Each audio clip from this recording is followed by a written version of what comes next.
Latch the windows, lock the doors, and put the kids to bed. It's time for another episode of Tales from the Garage. Yes, I'm back. In an attempt to keep this video short, and because, allergies. I don't actually know if this is going to work. I've been having a lot of problems with my computer when it comes to making videos. And it's a typical program that I use doesn't recognize the audio, so you get no audio. I have an alternate program, which is this one, which is the only other one I have that works, and hopefully you can hear me. And the computer's also been acting really funny, like a 20-year-old computer when I try to record my videos, slowing down, that whole thing. Sounds like it's possessed. So I haven't even tried for a long time. Sorry about the harsh lighting behind me, but the light that I have right over my head, unfortunately, due to electrical problems, doesn't work. It must have a short in the system or something. I can't afford to have an electrician come and look at all this. The electrical outlets that don't work in this condo now are several. So decided to come back, and I'm trying to keep this as short as possible while still hitting on some of the major facts, because nobody talks about the modern jazz quartet anymore. It could be a lot of reasons. All the members have since passed away, but here's a band that was around from the early 50s pretty much until the late 90s or so, at least on a part-time basis. And it's kind of weird. It's one of those bands that makes me feel old. One thing about them is, and they were very, very popular in their time, especially in the 1950s, going into the 1960s. And I think, and this isn't damning them by saying this.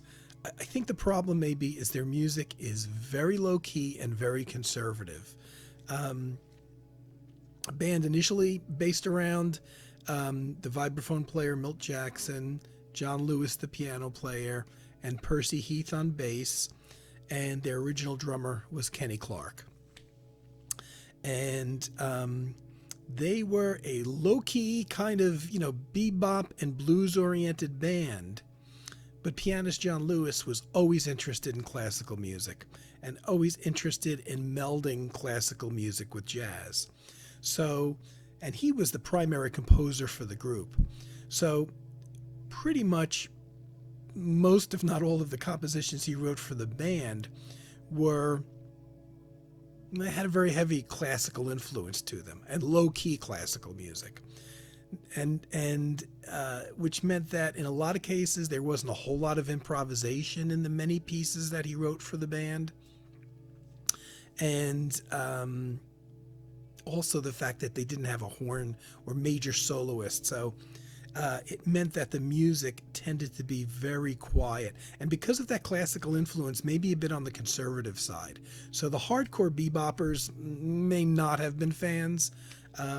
They were very popular with the public. And the sad thing is how far out of favor it seems that they've fallen. Thankfully, none of them are around to see that. At least it seems that way to me, because I never hear anybody talk about them, even the people that are heavily into mainstream jazz. And where do I start? They actually a couple of the original members met as far back as the early 40s during World War II, when they were in the Army. So the band's history goes all the way back from the 40s to almost around 2000 or so. The pianist John Lewis, again, a great jazz pianist, but heavily influenced by classical music, and he tended to write in that mode. John Lewis and Kenny Clark, I believe, were both stationed in France around 1944, and they met. And as the years went by, they came out of the Army, their paths continued to cross. At one point, very early 50s, John Lewis, the drummer, was playing with Kenny Clark was all over in terms of studio sessions, like a lot of drummers were, and played on early with Miles Davis before Miles had any fixed band. Before his first quintet that had John Coltrane in it in the late '50s, Kenny Clark played on some of those early classical prestige recordings of Miles Davis, and all these guys were, for hire musicians that played with tons of jazz, major jazz artists. But there's a couple places that these guys' paths crossed again, and that is Kenny Clark went to play on a Milt Jackson record, vibraphone player Milt Jackson, and the guy that was at the session to be the pianist was John Lewis again. So Kenny Clark meeting up with John Lewis again, this time in the company of Milt Jackson. And also, these guys were together in a big band that Dizzy Gillespie had. And Dizzy Gillespie decided to give these guys their own little featured playtime. So they began in between the big band sets of Dizzy Gillespie. There's a side quartet that formed out of the Dizzy Gillespie big band, and that kind of got the ball rolling there as well. At that time, it was John Lewis on piano, Milt Jackson on vibes, and Percy Heath on bass, who was to stay. Those three were the core of the group that stayed together through the whole history, actually. And no, I'm sorry. Percy Heath was not on bass. It was Ray Brown, of all people. Now, the famous Ray Brown, who in the jazz world pretty much played with everybody during his very long, distinguished career. And I read that he was one of the most recorded musicians in terms of the numbers of albums and sessions that he made, because he was a freelancer. So within this Dizzy Gillespie big band, you actually had Kenny Clark again on drums, Milt Jackson on vibes, and John Lewis on piano. And they would do these sets as a quartet. And that was kind of the seeds of the early modern jazz quartet. And the one change was that Ray Brown did not stay in the quartet. At some point, Percy Heath, and this would be in the early 50s still, excuse me, early 50s still, and Percy Heath would come in on bass, and you would have the first original lineup of the modern jazz quartet. Now, hold on one second. Good thing I didn't really prepare. I just happened to have this here. That helps. So, they didn't originally call themselves the Modern Jazz Quartet. They called themselves the Milt Jackson Quartet, and they did some recording under that name. And eventually, I think right after they did a recording under that name, it became Milt, very briefly, like maybe for one album, called it Milt Jackson and the Modern Jazz Quartet. And then it just became, I guess Milt Jackson was the featured star. Even though already when it was the Milt Jackson Quartet and when it was the Milt Jackson and the Modern Jazz Quartet, they were already recording John Lewis's compositions. And Milt Jackson was more of a jazzy, beboppy blues guy. So his features always were kind of in that mode. Did quite a bit less composing as John Lewis did. Eventually they dropped the whole Milt Jackson and the Modern Jazz Quartet thing pretty early on. And they started recording albums. And fairly, these albums, all, throughout their whole history, they're very restrained.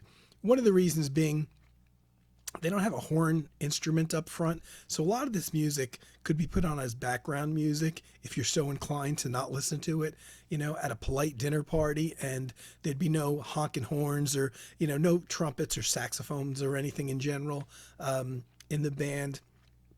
The kinds of things that when the improvisation gets a little heated, they might get a little excited and it might draw people's attention away. Most of their music kind of retains the certain low key level. And that's really the beauty of it. And that's maybe one of the reasons why it was popular with people. You know, people that didn't really go for the hard bop, the hard bebop stuff. And, you know, oddly enough, that's probably exactly the reason now why it's not so popular, is because their stuff is so laid back. But anyway, so the band had Kenny Clark, Percy Heath on bass, John Lewis, piano, Milt Jackson on vibes. They went that way for a few years, you know, finally recorded albums under their own name. And this is actually the only one that I have. Well, you know, I think I'm missing some vinyl somewhere, so I got a combination of my vinyl here and the CDs. This album, Django, which is probably a fairly popular one by them, was recorded over several sessions in 1953, 54, and 55. This is the original band with Kenny Clark on drums. A couple of years into their, you know, bands, you know, at this point recorded feverishly. I don't actually know how many albums they recorded with Kenny Clark. You know, at that time, bands put out, you know, numerous albums in the course of a year.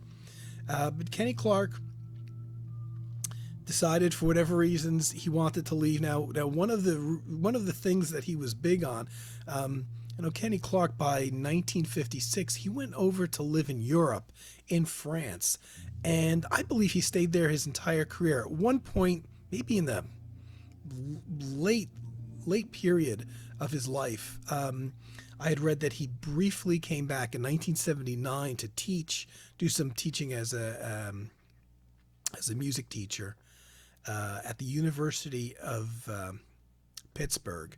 But apart from that, he moved to Paris in 56, got married while he was there, which may be one of the reasons why he stayed, and pretty much stayed there in terms of living there. He died in 1985 at the age of 71, and he died in France. So I'm guessing that, you know, that move where he was doing some teaching at the University of Pittsburgh was just a temporary thing for him. So he left the band in 56, and right away the band got another drummer to fill the place. And this is a guy that they probably knew from sessions, and that is a guy named Connie Kay. And those four guys were the core of the group for the next, until somebody died, until Connie Kay actually passed away. The band was those four guys for 30 some odd years, 35 years maybe. It was a very, very long time. Strictly those four guys. So that's kind of the classic lineup with Connie Kay on drums. Connie Kay, interesting drummer. You don't probably see too many drummers mention him as an influence, mainly because, well, he fit right in with the whole John Lewis concept of writing very low-key music. And you know, and John, like I said, John Lewis's compositions may not have had a lot of improvisation in them, so that when they played them, the parts were almost written out like a classical thing. And they kind of did more of the improvisation on the Milt Jackson featured pieces, were more blues and bebop oriented. So Connie Kay fit right in, and he was known for bringing in unusual percussion instruments. He was primarily a drummer, but he would bring in small percussion instruments, and I would love to see some film clips of him. I remember there's one recording, I hear what sounds like, you know, the little bicycle metal bells that they used to have, that little thing that had a switch like in the 1960s, a little metal switch, and ding, ding, ding, ding, ding, ding. There's a piece where I swear I hear that in, and he would bring in little cymbals, and very, very subtle, which fit the direction of the band. It fit John Lewis's concept for his pieces, and they loved him. They you know, were thrilled to have him. And as the only, he was a longtime member without being an original member. But until people in the group started passing away, Connie Kay was the man. And I love to listen. I love to listen to his playing. You know, sometimes you just hear him playing a cymbal, and other times there's little percussion things going on that you can't quite. They're not loud enough in the mix for you to really hear what's going on, or what specifically these instruments are. And I actually love that about these. But the band got very popular, and once Connie Kay was in, just 2 or 3 years into their existence, they were really on a roll. They really recorded all of their albums that are probably considered a lot of their best albums. Maybe the early ones the earlier albums had a little bit more of a mixture of the bebop and blues stuff that Milt Jackson and maybe Kenny Clarke preferred. And as time went on, there's a bit more John Lewis's compositions in the albums. Now, I got to say, just thinking about them makes me feel old, because when I got into them, I want to say it was probably, I'm guessing maybe 1979, and I don't know exactly how I got into them. I may, at the time, the television network PBS here in the United States had had some great programming, and they featured a lot of jazz artists.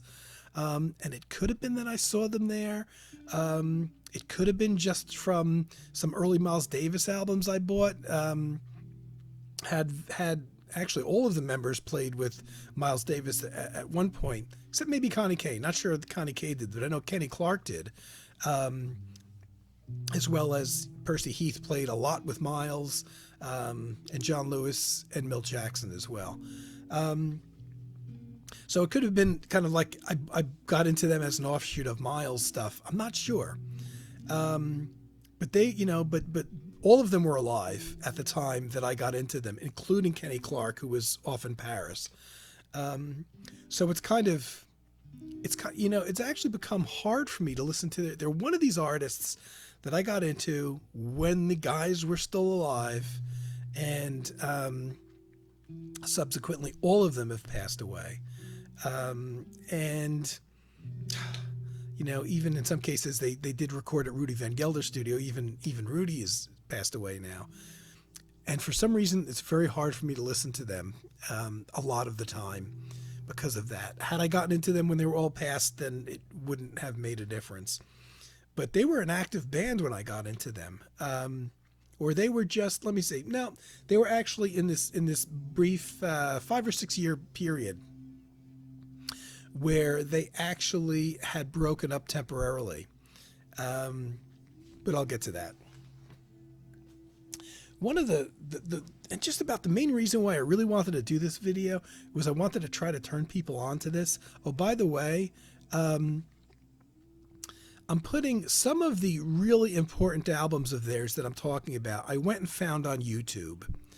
And I'm going to post a link in my description area of the video. And I hope people go there and give them a listen, especially if you're not really familiar with them. But it's mellow, it's very laid back, it's great stuff. And I think this is one of the first albums I bought by them, which is easily one of their best. The Modern Jazz Quartet plays No Sun in Venice. This is the classic quartet now with Connie Kay on drums. This was actually a film score written entirely by John Lewis. This album may not be the most representative album only because it doesn't have any jazz standards on which they played, and it doesn't have really any of the blues and bebop tunes that Milt Jackson kind of used as primarily solo pieces to do a lot of solos and improvisation in. Even though some of the original music by John Lewis does have a little bit of that flavor to it. But it's very representative of the type of music they did in general, just not all of it. And the entire thing is written by John Lewis because it was a soundtrack, so they didn't go off on the tangent so much. And I still say to this day, this is the quietest album I've ever owned in terms of the low-key nature in which the band plays, the way it was recorded, even the mastering is quite low in volume. And I would say if there was going to be one album that the Modern Jazz Quartet would have released on ECM Records, this would probably have been it. mainly because of the total lack of the standards or the bebop tunes that they also played. But just an incredible film score, yeah, an incredible album. 1957 that was. And switching to, I'm just showing some various things that I have of theirs. Here's another. This is a compilation album, and if you've watched my videos, you know I'm a huge fan of the Compact Jazz Collection series that originally came out when CDs first came out. And I picked this up really just because I'm a huge fan of the Compact Jazz Collection. Most of the Compact Jazz Verve collection are tunes that are readily available on other albums of theirs, of any groups that they feature in the Compact Jazz Collection. And maybe it's okay as an introduction, but all of the tracks are pretty much very easy to get elsewhere. And since these first came out in the mid-1980s, the sound quality has improved much, and they remastered a lot of these albums. However, this is the one exception. Oddly enough, about 2/3 of the tracks on here, which are all from 1957, as well as some, for some reason, a couple later tracks by Milt Jackson from a Milt Jackson solo album. But the Modern Jazz Quartet stuff on here is not actually available on another album. It was part of a jazz live concert album that featured multiple bands, the MJQ just being one of them. And apparently that album, which featured various jazz musicians, was never released on compact discs, and it's been out of print on LP for ages. And thankfully, they grabbed up the tracks off of that live jazz album and issued them here. So this is really the only place you can get them. So it's a nice, nice thing to have. Every once in a while, not real often, but because of the setup of the band having no real quote-unquote solo instrument in terms of a horn, they were ripe for people to come and play with them and perform with them. So throughout their career, they did have a few horn players come, and in one case, a guitarist actually record with them. And they liked recording apparently at this place called the Music Inn. And there's about half of this album has Sonny Rollins on saxophone playing with them. And this again is from about the 1957-58 period. But this is the band. This is the classic band with Connie Kay on drums, and Percy Heath, Milt Jackson, and John Lewis. And so you get to hear what the MJQ sounds like with the saxophone in front, which is a little unusual. Here's another album, which is one that's I think fairly well known. I mean, in my years of scanning over what albums to buy, this one came up a lot as being in print. One called Pyramid. Again, the Connie Kay Band, Percy Heath, John Lewis, and Milt Jackson. This is around 1960 or so, 59 or 60.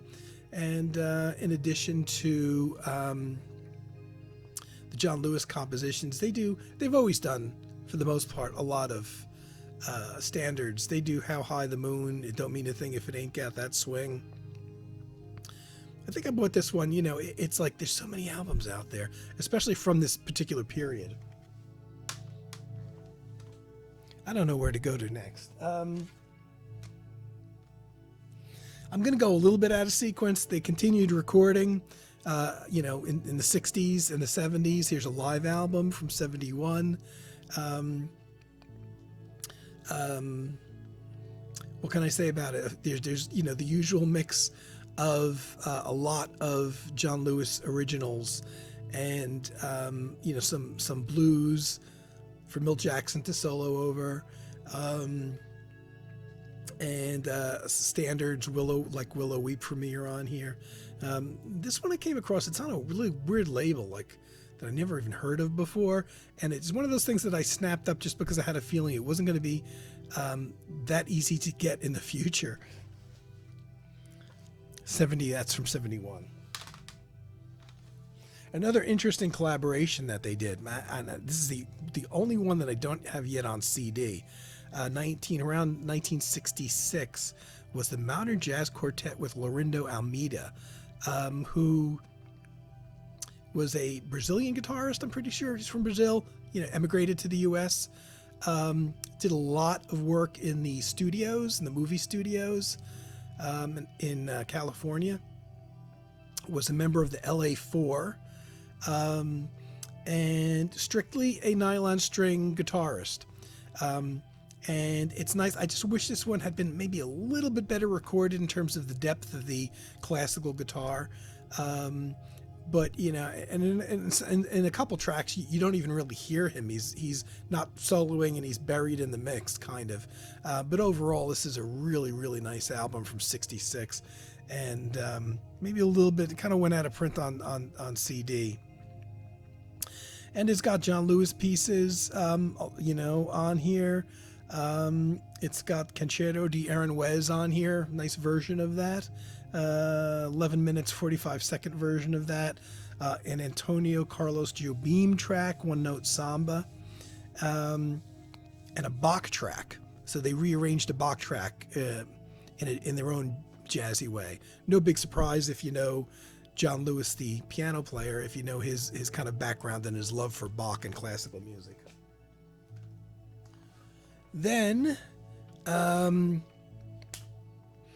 in around 1973, 1974,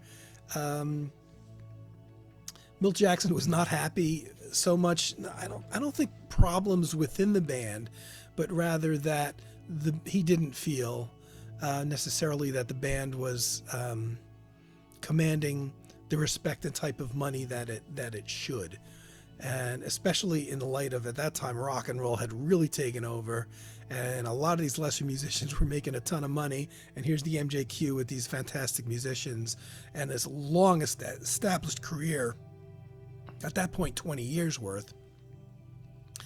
And I think he wanted to just kind of take a break, and the MJQ at that point had gone to a band that was touring pretty much all year, from what I understand, from what I've read. And at that time,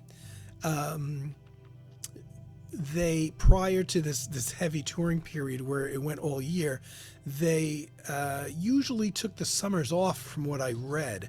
And when they did that, it gave them time to not only rest and relax, but to do side projects as well. And then they started touring, and it became an all-year-round thing, and Milt Jackson wanted to do some things outside the band, and again, that issue with the band not demanding the kind of money that he felt it deserved.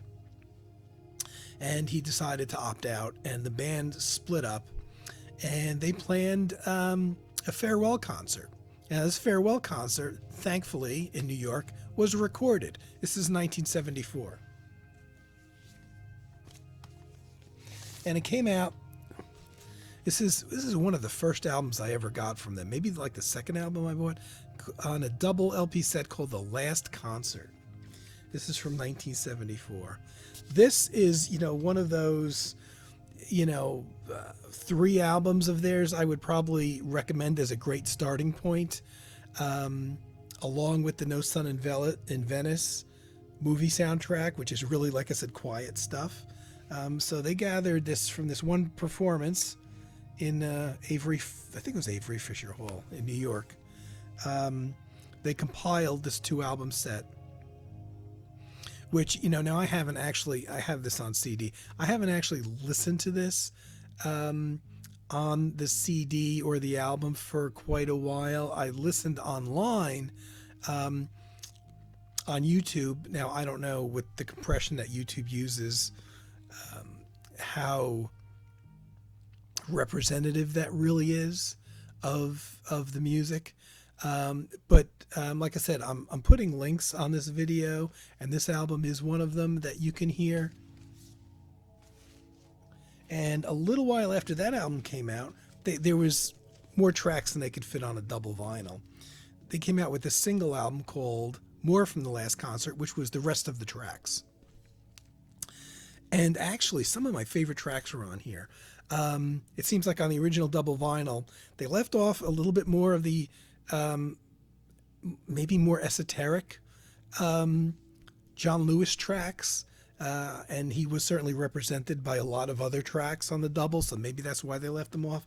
But, there is a blues on here as well. But damn, if I didn't really dig this. But, they did the right thing. When they re-released it on CD, and my CD's pile is in such a messy stash now, I can't even find it.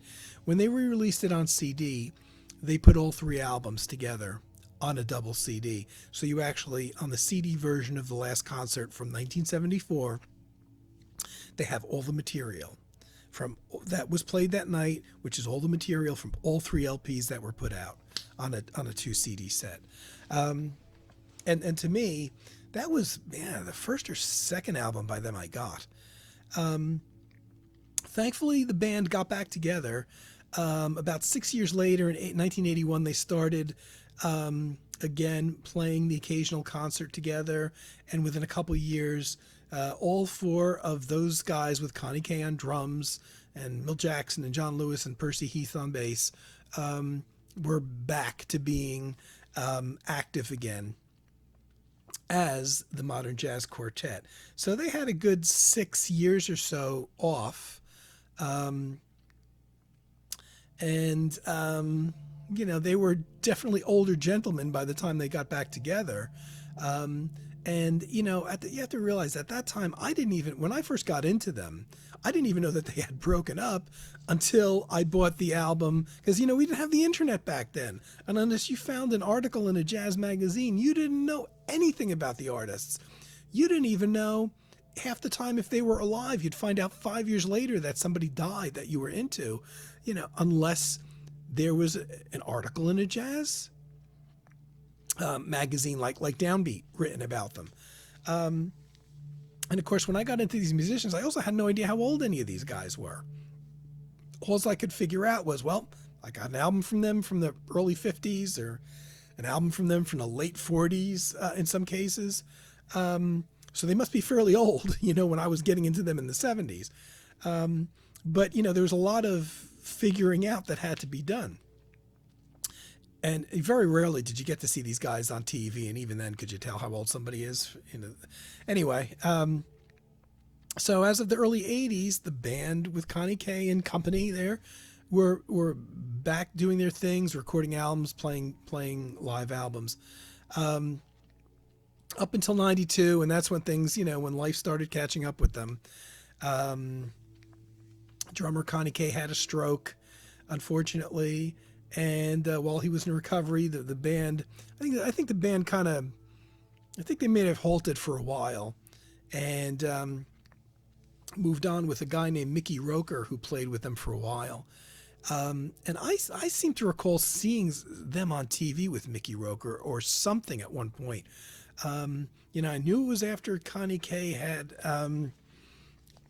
suffered his stroke. He was still alive, but I seem to recall seeing something on television during that period with Mickey Roker, which would have been early 90s.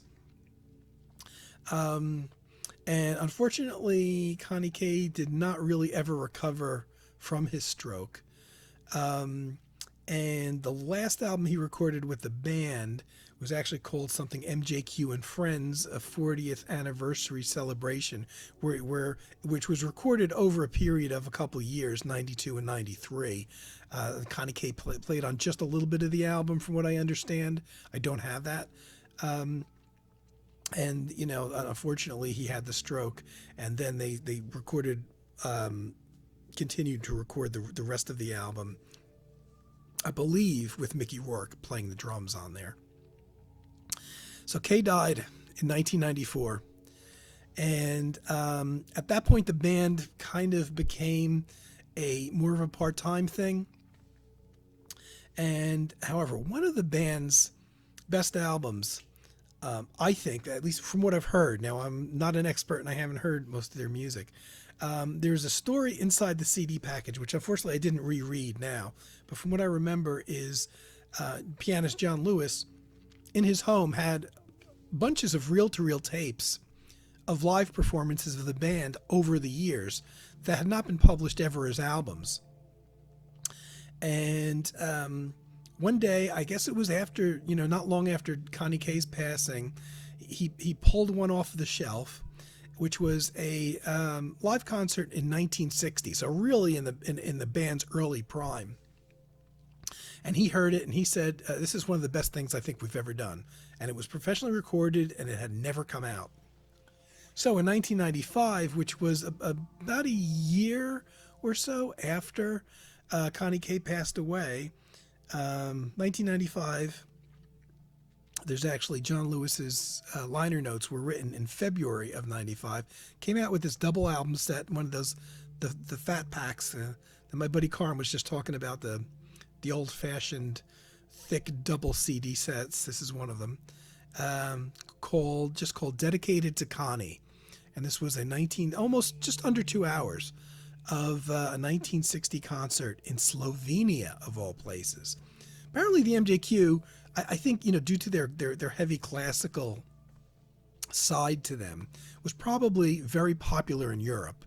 The audience apparently in a town or a city that I wouldn't dare try to pronounce in Slovenia was very receptive to them. May 27th, 1960. This is very well recorded, especially for the time. You have to take that into account. It is 1960.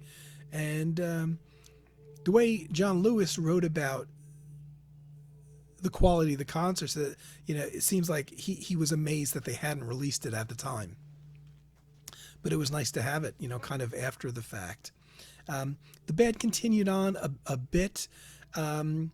I don't know if they ever record now. I don't know what happened to drummer Mickey Roker, but at one point, Percy Heath brought in his brother to play drums.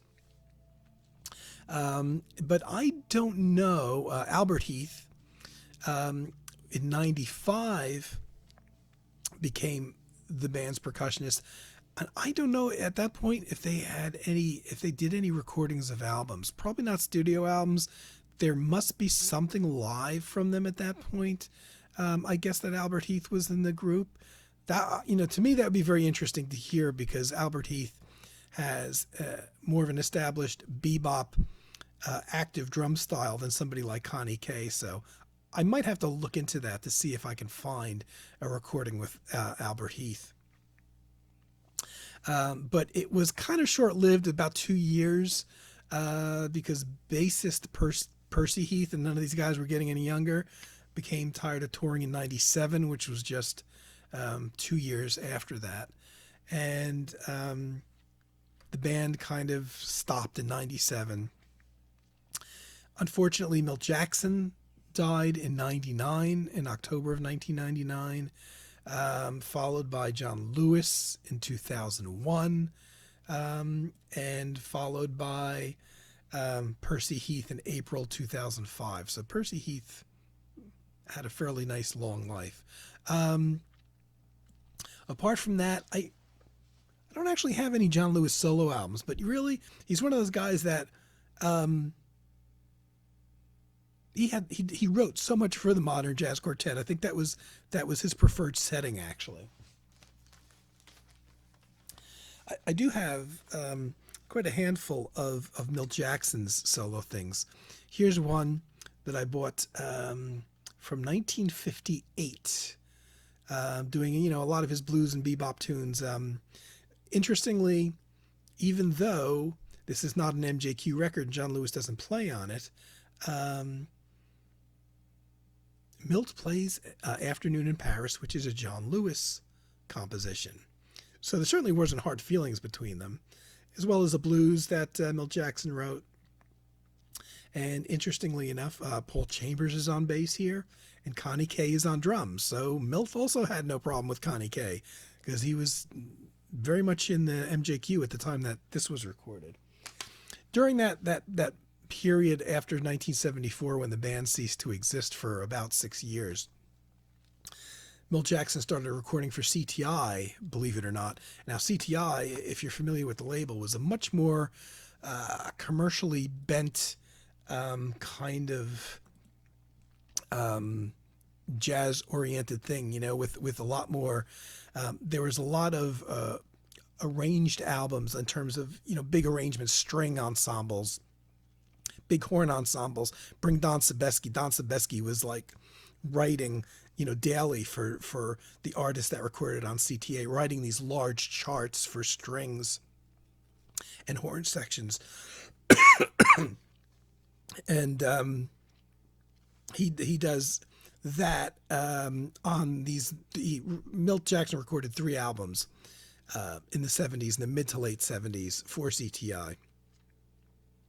And these weren't full-fledged commercials. Very little. I think on a couple tracks on one of these albums I hear an electric bass. So it's still very much an acoustic-oriented thing, but there's a slickness there. If you're familiar with the CTI sound of the mid-70s, there's a slickness here that was nothing like the modern jazz quartet.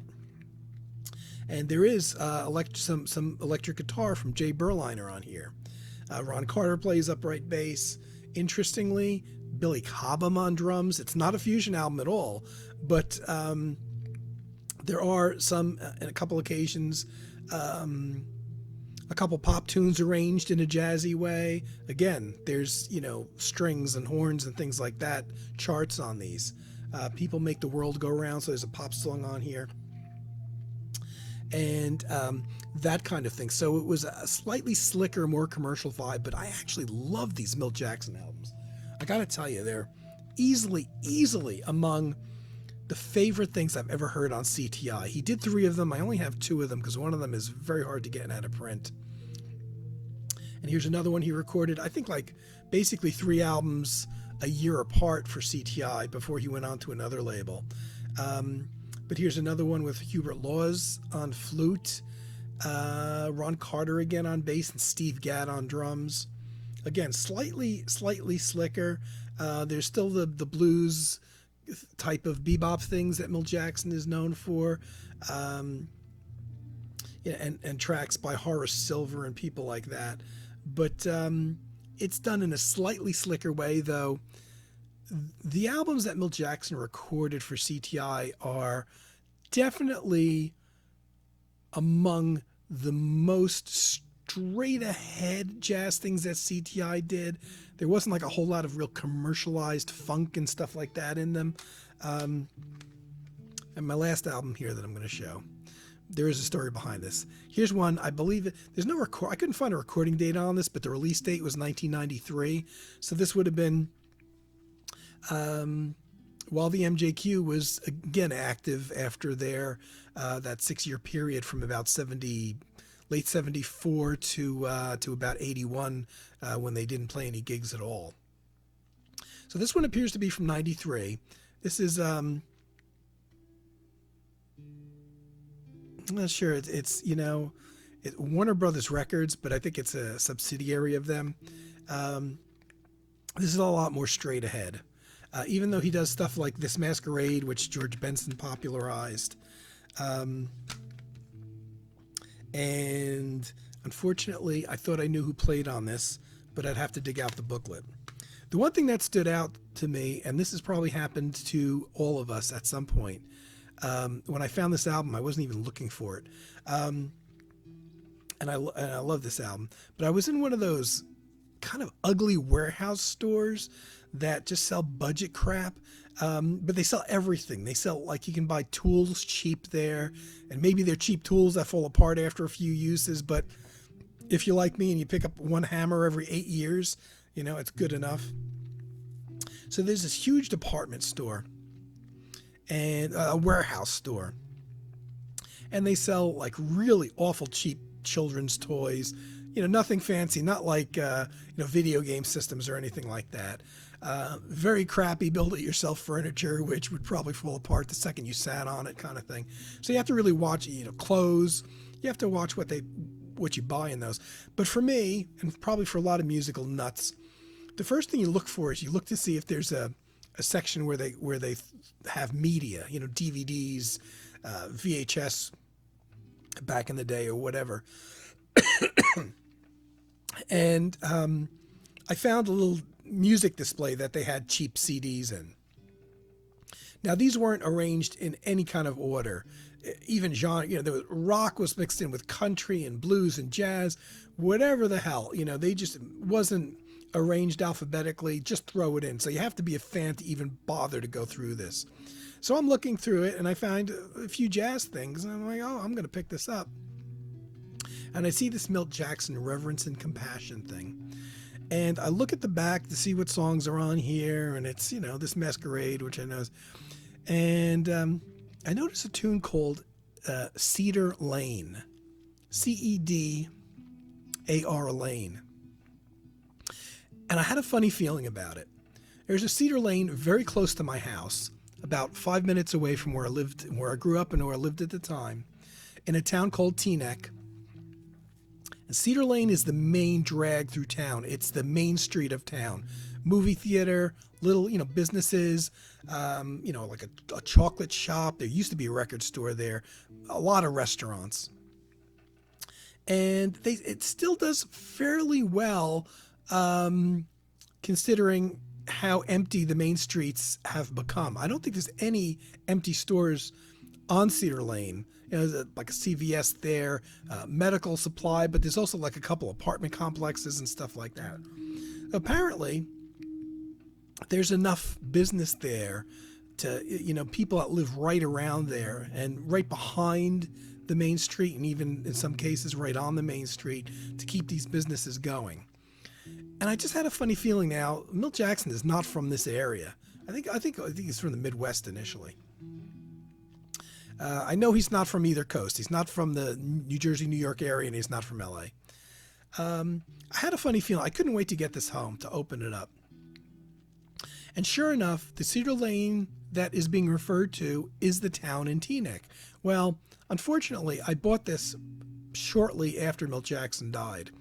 What I later found out was Mr. Jackson had lived in Teaneck for many, many years, right up until his passing. Had I known that, I would have had my eyes peeled open for him, because I used to go there all the time. I used to go to the movies there.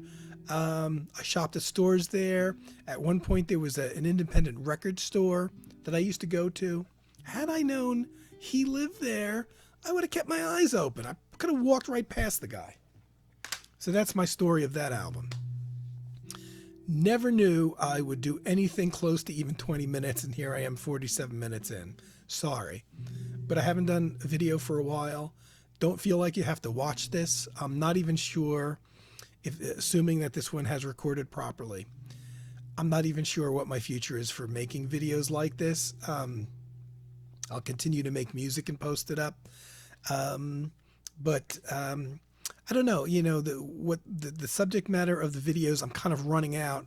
I've done extensive 90-minute videos on people, that I love, like an Eberhard Weber and Ralph Towner. I don't really have a lot of those people left that I could talk to this extent about so much.